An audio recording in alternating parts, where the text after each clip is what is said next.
వివిధ చాలా మంది ఇబ్బంది పేషెంట్ ఎవరైతే జాయిన్ అయ్యారో వాళ్ళందరూ కూడా ఇబ్బంది పడ్డారు. నేను చూశాను మొన్న రీసెంట్ టైమ్స్లో జ్వరాలు వచ్చినప్పుడు చాలా మంది వార్డర్లో కూడా ట్రీట్మెంట్ ఇచ్చే పరిస్థితి ఉంది. వెంటనే కాంట్రాక్టర్ గారు ఎవరైతే ఉన్నారో ఎన్సీసీ గ్రూప్ తరఫున రిప్రజెంట్ చేసినటువంటి శ్రీనివాస్ గారు ఆయన ఫోన్ చేసి మాకు ఎక్స్పర్ట్స్లో ఒక ₹1,00,00,000 పెట్టి అట్లీస్ట్ బ్లాక్ 1 అనేది పూర్తి చేస్తే కనీసం ఒక 50 మంది పేషెంట్స్కి సదుపాయాలు అందుతాయి. కనీసం ₹1,00,00,000 మీరు రిలీఫ్ చేసే బాధ్యత మాది. మీరు ఎక్స్పర్ట్స్లో ఆ ₹1,00,00,000 పెట్టుబడి పెట్టి ఆ బ్లాక్ 1 కంప్లీట్ చేయాలని పదే వాడడం జరిగింది. అయితే వాళ్ళు కూడా వెంటనే రియాక్ట్ అయ్యి దానికి చేయాలని ముందుగానే ఎక్సైజ్ చేసి ₹1,60,00,000 అవుతుంది ఆ బ్లాక్ కంప్లీట్ చేయాలంటే అని మేము అప్రూవల్ తెచ్చుకుంటాము. అప్రూవల్ తీసుకొచ్చి ఆ బ్లాక్ ఫినిష్ చేస్తామని చెప్పడం జరిగింది. వెంటనే వాళ్ళు కూడా ప్రాజెక్ట్ చేస్తుండగా గౌరవ ముఖ్యమంత్రి వారికి కూడా హాస్పిటల్స్ అన్ని పూర్తి చేయాలని, ఎందుకంటే ఈరోజు హాస్పిటల్స్ ఉండాల్సిన అవసరం ఉంది. ఎందుకంటే అందరూ హెడ్ క్వార్టర్స్కి వెళ్ళి ట్రీట్మెంట్ చేసుకోలేరు.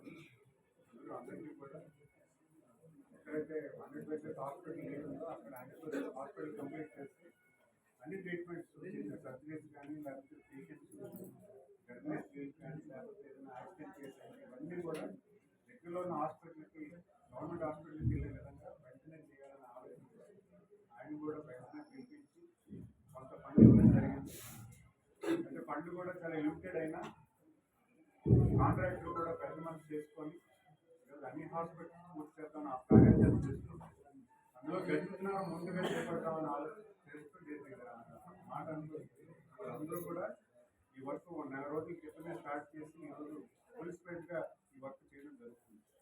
మనందరికీ ఇప్పుడు ఎవరైతే ఎన్సీసీ గ్రూప్ నుంచి రిప్రజెంట్ చేస్తున్న ఈ అధికారులు కానీ లేకపోతే ఆ వ్యవస్థకి ప్రత్యేకించి మన గెలుస్తున్న నియోజకవర్గానికి ప్రధానికి అందరి తరఫున మేము ధన్యవాదాలు చెప్తున్నాం.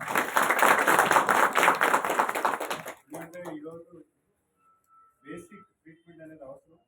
ఫస్ట్ ఎయిడ్ కూడా ఇక్కడ బెడ్ లేకపోతే విజయనగరం పట్టుకెళ్ళే పరిస్థితి ఉంది. ఈరోజు డాక్టర్స్ అందరూ ఉన్న కనీసం క్యాబిన్ లేదు. వాటి చిన్న చిన్న రూమ్స్లో డాక్టర్స్ పెద్ద ప్రొఫెషన్ అయినా చాలా అడ్జస్ట్ అయ్యి చిన్న చిన్న రూముల్లో వాళ్ళు ట్రీట్మెంట్ ఒక కన్సల్టింగ్ కూడా ఇక్కడ ముందు డాక్టర్స్ ఒకే రూమ్లో పెట్టి కన్సల్టింగ్ కూడా చేస్తున్నారు.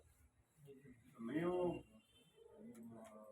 ట్రీట్మెంట్కి వాళ్ళకి పుష్ చేయొచ్చు కానీ ఇన్ఫ్రాస్ట్రక్చర్ లేకపోతే వాళ్ళు కూడా చేసే పరిస్థితి లేదు. మరి ఈరోజు గౌరవ ముఖ్యమంత్రి వాళ్ళకి తెలవన అలాగే మీరు కూడా పెద్ద మనిషి చేసుకుని గడిపిన నియోజకవర్గానికి ఈ 100% హాస్పిటల్ని ఎర్లీగా కంప్లీట్ చేద్దామని పూర్తిగా ఫంక్షనింగ్లో రేపు మార్చి కల్లా ఫంక్షనింగ్ వచ్చే పరిస్థితి చేద్దామన్న కార్యాచరణ చేస్తూ ఈరోజు పెద్దగా ఈరోజు 100 మంది స్టాఫ్ ఇక్కడ వర్కింగ్ కండిషన్లో వెళ్ళాము. ఖచ్చితంగా అది మనందరికీ కూడా ఒక మంచి శుభవార్త అని చెప్పుకోవాలి. అంతేకాకుండా ఈరోజు ఫస్ట్ రివ్యూ మీటింగ్ పెట్టుకున్నాం. అయితే ఎలా చేస్తున్నారు, ఏ రకంగా చేస్తున్నారు, ఒకవేళ ఏదైనా చిన్న చిన్న మార్పులు ఉంటే మనం ఇప్పుడే తెలియజేసి రిక్వెస్ట్ చేసి మార్చే పరిస్థితి ఉంటుంది. కాబట్టి ఈరోజు ఫస్ట్ రివ్యూ మీటింగ్ పెట్టుకొని ప్రతి నెల కూడా ఒక రివ్యూ మీటింగ్ కండక్ట్ చేసుకొని వర్క్ని ఎక్కడైనా లోటుపాట్లు ఉంటే వెంటనే వారికి కావాల్సిన అధికారులతో హెల్ప్ చేస్తూ వర్క్ని స్పీడప్ చేసే దశగా చేద్దాం. అయితే మార్చరీ ఇష్యూ కూడా ఒకటి వచ్చింది. మార్చరీ కూడా ఇచ్చిన స్థలం ఏదైతే దాన్ని కూడా రివ్యూ చేసి కాంపౌండ్ వాల్ అండ్ మార్చరీ కొంచెం ఎర్లీగా ఫినిష్ అయ్యేలాగా మార్చి ఈరోజు ఏదైనా ఇబ్బంది వస్తే విజయనగరం వెళ్ళి 2 days పెట్టే పరిస్థితి కనిపిస్తుంది. అక్కడ వెంటనే ఆ ఫెసిలిటీ ఉంటే ఏదైనా ఇబ్బంది ఉంటే వెంటనే ఇక్కడ అయ్యేలాగా చేసేలాగా ఇక్కడ ఆ సదుపాయం ఉండేలాగా చేయమని కోరుతున్నాను. మరి డాక్టర్స్ కూడా ధన్యవాదాలు చెప్పుకోవాలి. ఎందుకంటే ట్రీట్మెంట్ దీంట్లో కూడా ఏదైనా ఇబ్బంది ఉంటే నాకు వెంటనే తెలియజేస్తున్నారు. మేము కూడా ఎక్స్పెక్ట్ చేస్తున్నాం. అలాగే స్టాఫ్ కూడా కొంచెం ప్రొయాక్టివ్గా పనిచేస్తున్నాను అనుకుంటున్నాను. ఇంకొంచెం మీరు బెటర్గా చేయాలి. మీకు ఉన్న స్పేస్ తక్కువ, మీకున్న స్పేస్లోకి మేనేజ్ చేయడం కొంచెం కష్టమైన కానీ మీరు ఇంకా అలర్ట్గా ఉండాలి. ఎందుకంటే ఈరోజు ఒక పేషెంట్ మన ఇబ్బంది అయింది కానీ ఆ పరిస్థితి మళ్ళీ కూడా చూసుకోండి. మనకున్న ఇన్ఫ్రాస్ట్రక్చర్ లేకపోతే డాక్టర్స్ కూడా ఏం చేయలేని పరిస్థితి. మరి ఈరోజు ఎన్సీసీ యాజమాన్యంతో అలాగే ఆ డాక్టర్స్కి అందరికీ కూడా ఈ హాస్పిటల్ని మంచి హాస్పిటల్లో ట్రీట్మెంట్కి వస్తే పాజిటివ్ ఎనర్జీ క్రియేట్ అవ్వాలి. పాజిటివ్ ఎనర్జీ క్రియేట్ చేస్తే మీరు కొంత ఏమైనా లోటుపాటు ఉంటే మీరు కూడా అర్థం చేస్తూ ఉండండి. ఇంజనీర్స్ ఉన్నారు, చాలా కాంట్రాక్టర్స్ ఉన్నారు. హాస్పిటల్ సొంత హాస్పిటల్ లాగా మీరు ఫీల్ అయ్యి మీరు కడితే దాని అవుట్పుట్ ఇంకా బాగా వస్తుందని కోరుకుంటున్నాను.